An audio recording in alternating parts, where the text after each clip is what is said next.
Good evening and hello. Welcome to this special book review program. हम बहुत ही खुश है कि आप यहाँ पर हाजिर है और ये शाम एक बहुत ही यादगार शाम होने वाली है. So welcome to you to this very special program. आज इस खास सभा में आप सभी का यहाँ आना हमारे लिए सौभाग्य की बात है. सुरेश पुरोहित जी बहुत खुश होंगे और this program is also supported by Alembic group.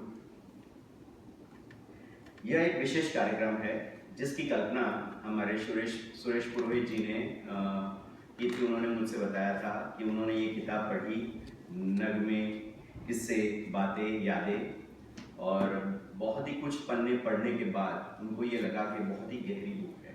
तो उन्होंने ये सोचा कि ऐसा कोई प्रोग्राम किया जाए.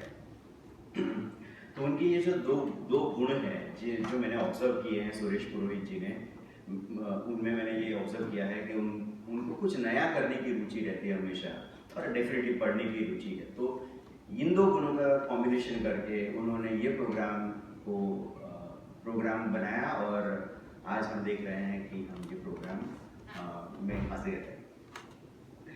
ये जो किताब है नगमे, किस्से, बातें, यादें, तो इसके बारे में हम बातचीत करेंगे. सुरेश जी बातचीत करेंगे इनके ऑथर से, इनके ट्रांसलेटर से. और मैंने कुछ सोचा है इसके बारे में कि इस किताब की चाबी से बीते समय की संदूक को खोलकर हम कुछ पल फिर से जीने वाले हैं और महसूस करने वाले हैं. और मुझे ये भी यकीन है कि जैसे इन गानों को आप भी सुनेंगे तो आपके भी कुछ पर्सनल जीवन के जो पल है वो पल भी इन गानों से जुड़े हुए पाएंगे आप. तो ऐसे भाव है, अलग अलग भाव इन गानों में, तो ये हम करने वाले हैं. ठीक है, तो प्रोग्राम की शुरुआत में मैं हमारे जो मेहमान हैं, मुख्य मेहमान और भी खास मेहमान हैं, उनको हम बुके देना चाहेंगे और उनका वेलकम करना चाहेंगे. तो नगमे, किस्से, बातें, यादें, ये जो किताब है मशहूर बॉलीवुड गीतकार श्री आनंद बख्शी जी के जीवन पर आधारित है. और इस किताब को लिखा है उनके बेटे राकेश आनंद बख्शी जी ने.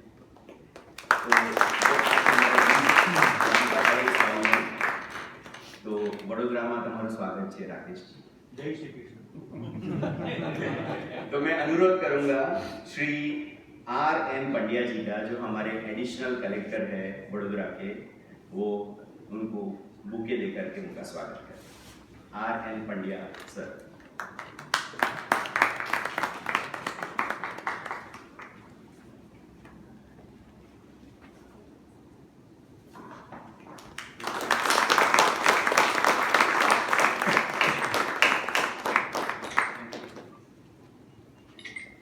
गाने गाना आगे गुलाबी आके.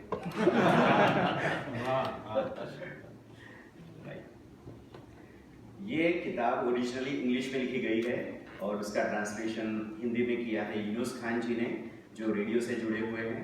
और इसका गुजराती ट्रांसलेशन भी हुआ है इस किताब का, और इस ट्रांसलेशन को किया है आरजे अर्चना चौहान जी ने, जो आकाशवाणी भुज से हमारे यहाँ स्पेशली इस प्रोग्राम को अटेंड करने के लिए पधारे हैं. तो मैं उनका भी स्वागत करता हूँ. तो मैं अनुरोध करूंगा श्री चिंतन उपाध्याय जो क्रिएटिव डायरेक्टर है ध्रुपद फाउंडेशन एलेम्बिक के, उनको बुके देकर के स्वागत करें.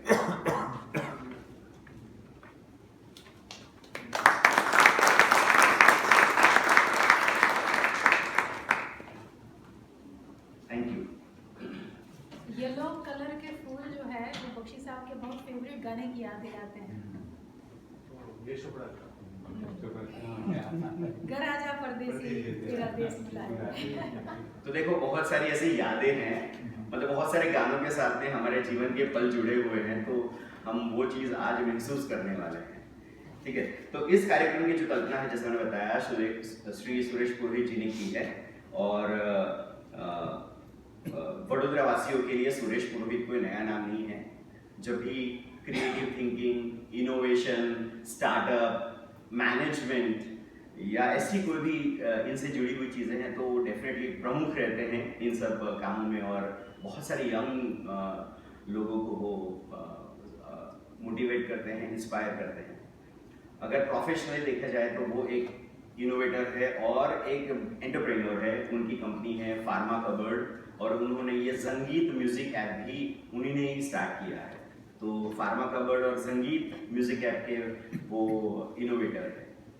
तो पढ़ाई की दृष्टि से देखें तो उन्होंने केमिकल इंजीनियरिंग किया है, और उसके बाद में उन्होंने हमारी वडोदरा की महाराजा सयाजीराव यूनिवर्सिटी से MBA भी किया है। और एक बहुत ही इम्पोर्टेंट चीज़ मैं आपके साथ शेयर करूँगा कि प्रेजेंटली उनको IIM अहमदाबाद के जो लीप कोर्स है उसको करने के लिए उनका चयन हुआ है। तो मैं रिक्वेस्ट करूँगा श्री सुरेश पुरोहित जी को कि वह आए और अपने मोहक अंदाज में हमें इस किताब नगमे, किस्से, बातें, यादें उसके बारे में हमें कुछ बताएं।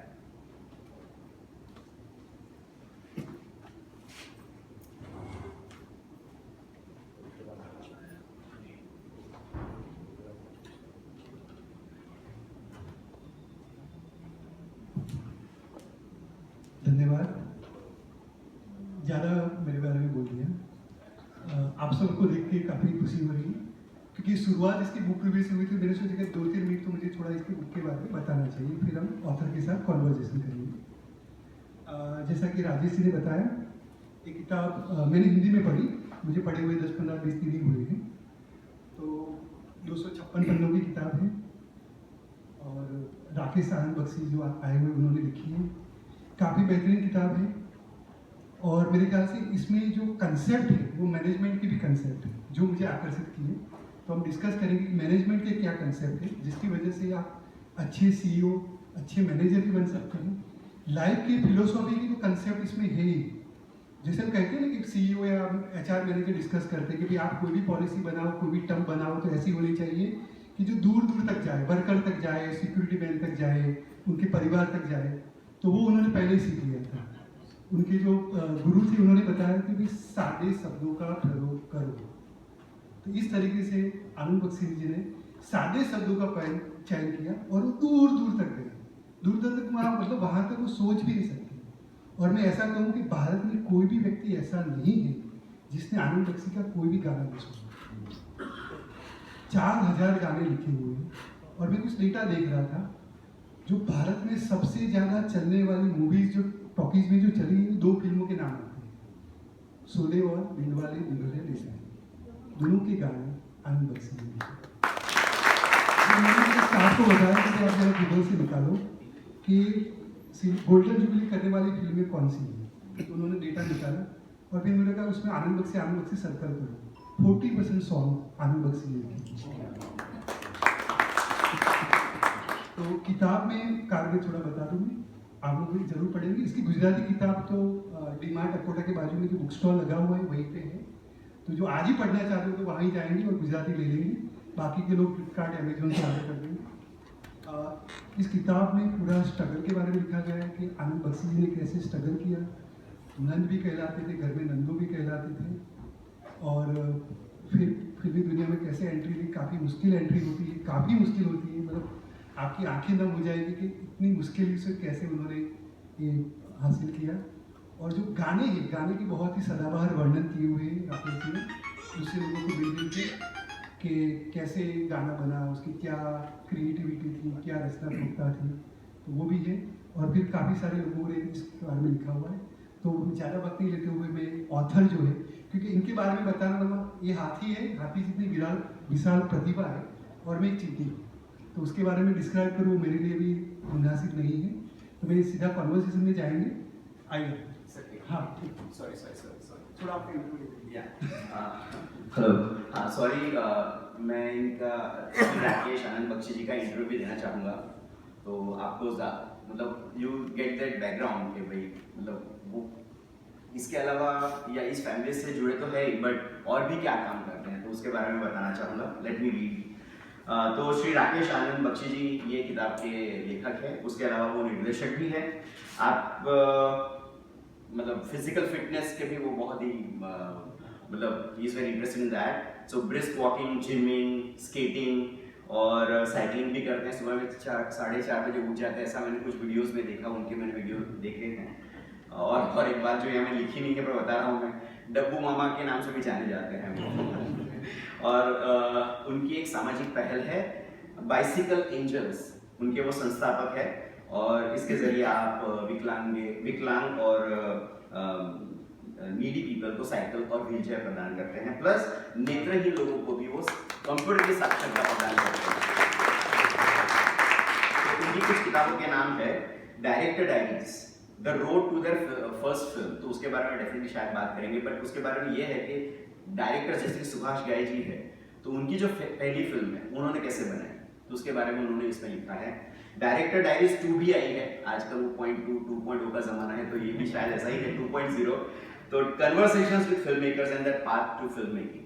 और तीसरी किताब है लेट्स टॉक ऑन एयर, और शायद उसी वजह से उनका, ऐसा मैं मानता हूँ कि अर्चना जी से मुलाकात हुई होगी और उन्होंने उनकी किताब गुजराती में ट्रांसलेट की है। तो let's talk on air, conversations with radio presenters. और एक किताब है mother's love, the shade of flowers, और when I grow up what I want to be, ये भी उन्होंने लिखी है। तो सर, स्वागत है आपका डायस पे।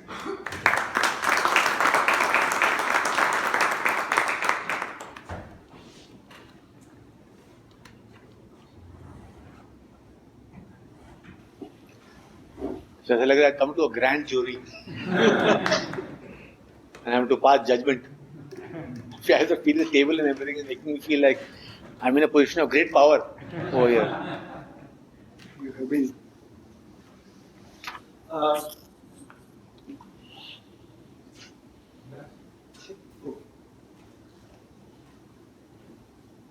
So I am a follower of Swami Vivekananda. I am a follower of Swami Vivekananda because I am a follower.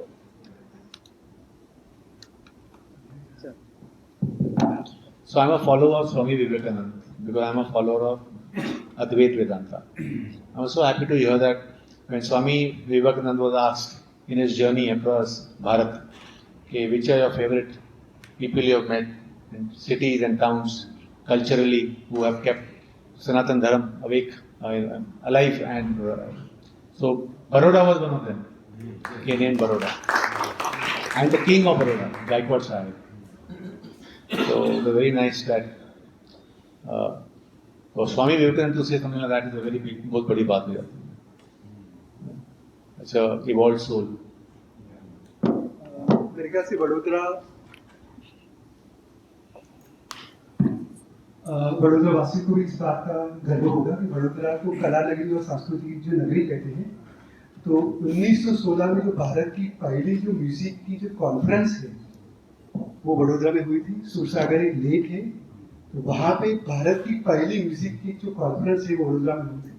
बीच बीच में आप तालियां बजा सकते हैं। और इसका जो आयोजन है वो पंडित विश्वनारायण वानखेड़े ने किया था, और उन्हीं ने जो रचना की थी राग उपराग रागिनी, और जिसका मैंने आधार लेके संगीत ऐप बनाई।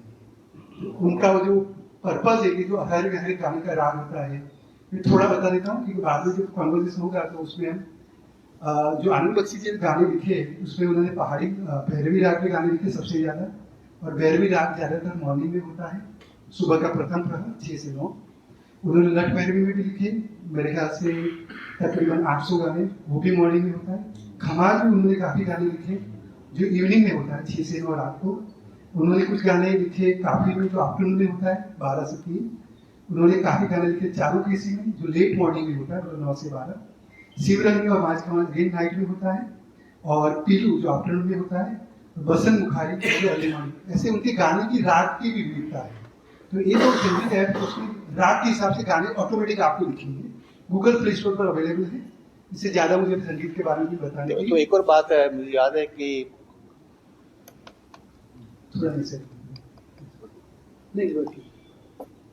कई गाने उन्होंने अपने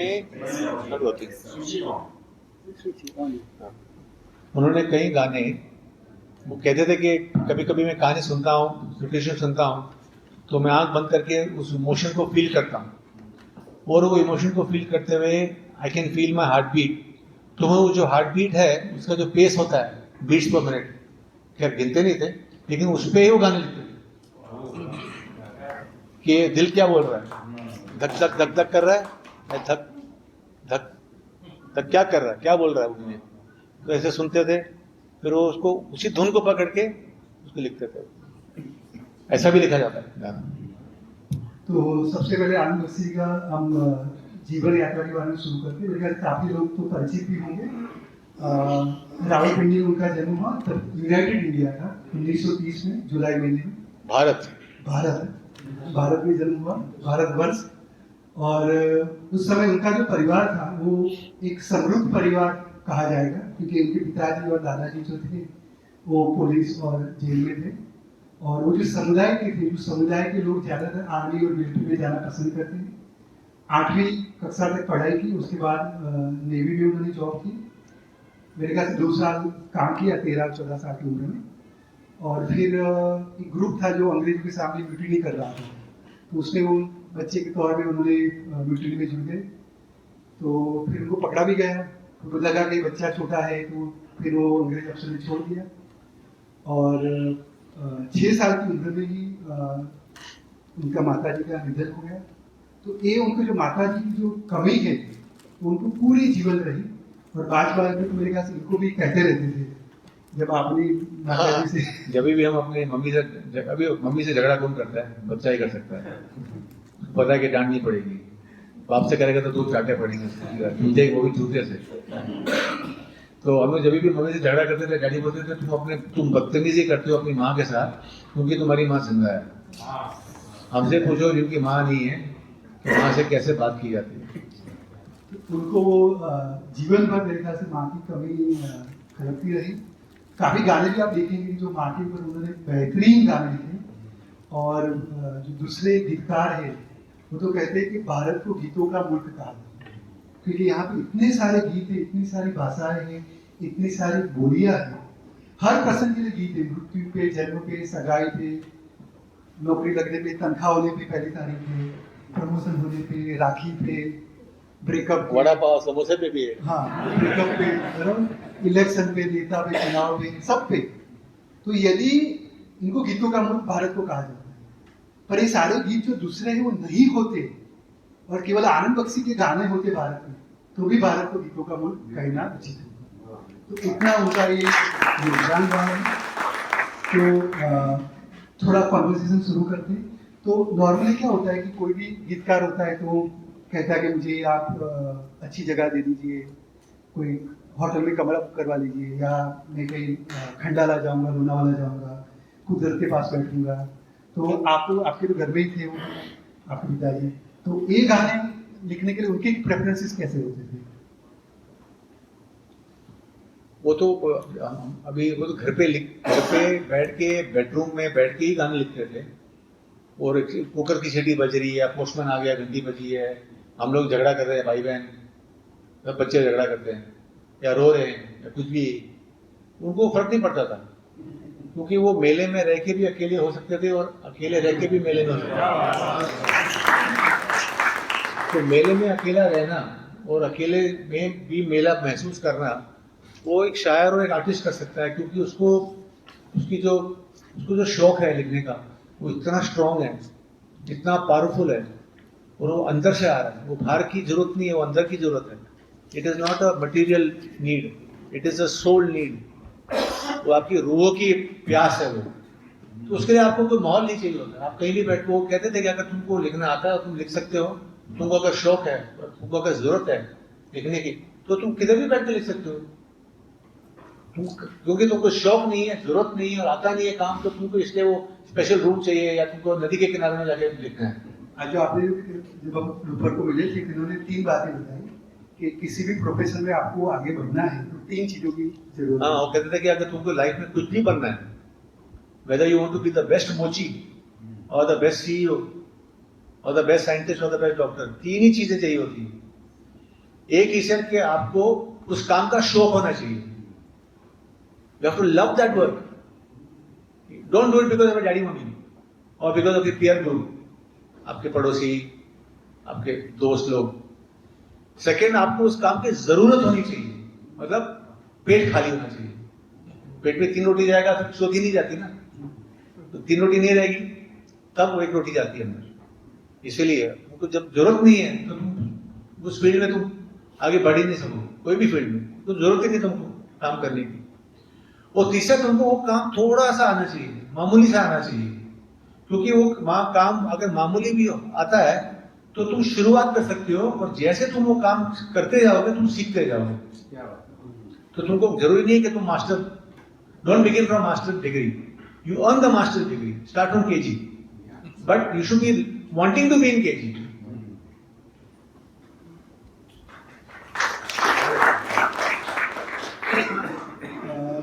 फिर इनका जो परिवार है, मेरे ख्याल से आप तो, मैं सारी चीजें नहीं बताऊंगा, मैं चाहता हूँ कि आप भी बाद में किताब पढ़ें, काफी अच्छी किताब है, तो मुझे बार बार कहने की जरूरत नहीं. तो मैं कुछ चीजें ही लूंगा. तो बाद में उनका परिवार जो है वो भारत आ गया एक विमान के द्वारा. फिर इनका परिवार रिफ्यूजी की तरह दिल्ली और लखनऊ और कुछ रजिस्ट्रेशन करवा, मेरे ख्याल से पुणे में भी इनका रिफ्यूजी का रजिस्ट्रेशन का था, प्रोसेस किया. और ये लिखते हैं कि सडनली हम richest person of one of the town से one of the poorest person, क्योंकि उनका सब खो गया, सब मतलब सब कुछ. फिर थोड़े दिनों बाद जब परिवार के दूसरे लोग इकट्ठा हुए तो इन्होंने बोला कि चलो क्या क्या लाइन जरा देख लेते, क्योंकि उन्होंने कहा था कि अगर प्लेन से जाएंगे तो अपना मतलब बिस्तर बांध लो, जो है ले लो. तो फिर सब लोगों ने देखा कि क्या क्या लाए हैं. तो जो नंद है या नंदो है वो कुछ अजीब चीजें लाए थे. हाँ, तो जब विभाजन हुआ, उनको एकदम घर से रातों रात भागना पड़ा. तो जब रिफ्यूजी कैंप में 3-4 दिन के बाद जब होश संभाला, चलो सब लोग आ गए, सेफ हैं, किसी का डेथ नहीं हुआ, मर्डर नहीं हुआ, कुछ रेप नहीं हुआ, लूटा वूटा नहीं किसी ने. तो फिर उन लोगों ने देखा चलो अभी क्या क्या है, क्या क्या है. तो लेडीज तो नेचुरली थोड़ा सिल्वर का बर्तन ले आएंगे और थोड़ा ज्वेलरी लेकर, हर भारतीय के घर में ज्वेलरी तो आपको मिलेगा ही मिलेगा, because it is ancestral saving power of compounding, what they call in saving, we save in gold. तो जब बख्शी साहब का टाइम आया, बख्शी साहब वो 17 years old, 17 साल के लड़के थे वो, यूथ. तो उनको जब पूछा तो क्या लाया, घर से क्या उठा के लाया, तो जब उन्होंने देखा वो क्या लाया तो उनको बहुत डांट पड़ी. उनके बाबूजी ने और उनके डैडी, उनके दादा ने उनको बहुत गाली दिया. ऊपर पंजाबी में हम लोग गाली बहुत इजीली दे देते हैं, उल्लू का पट्टा, बेवकूफ, गधा कहीं का, ये क्या लाया है, तो बकवास है, इससे क्या होगा. तो क्या लाए थे वो रातों रात जब भागना पड़ा घर छोड़ के. तो अपनी माँ की सारी तस्वीरें ले आए थे एल्बम से.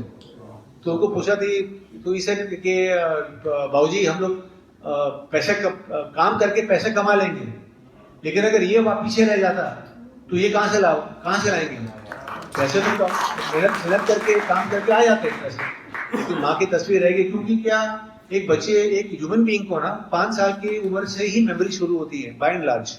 Very few human beings have memory before 5 years. तो उनको ये था कि मेरी जो भी मेमोरीज है माँ की है ही नहीं, जो है फोटो ही है. तो अगर ये भी चला गया तो मेरे लिए तो मेरी माँ बिल्कुल ही चली गई, क्योंकि वो she passed away at the age of when he was 5.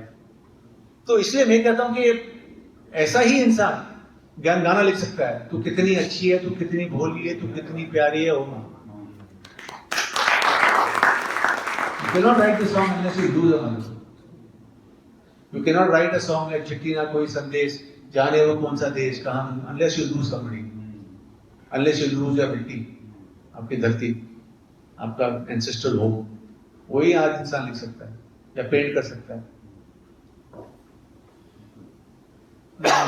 बीच बीच में हम गाने थोड़े डिसाइड करेंगे. तो जिनका राग अच्छा है, जैसे हिरेन भाई चौकसी जो म्यूजिक के शिक्षक है, वो आए हुए हैं. 20 20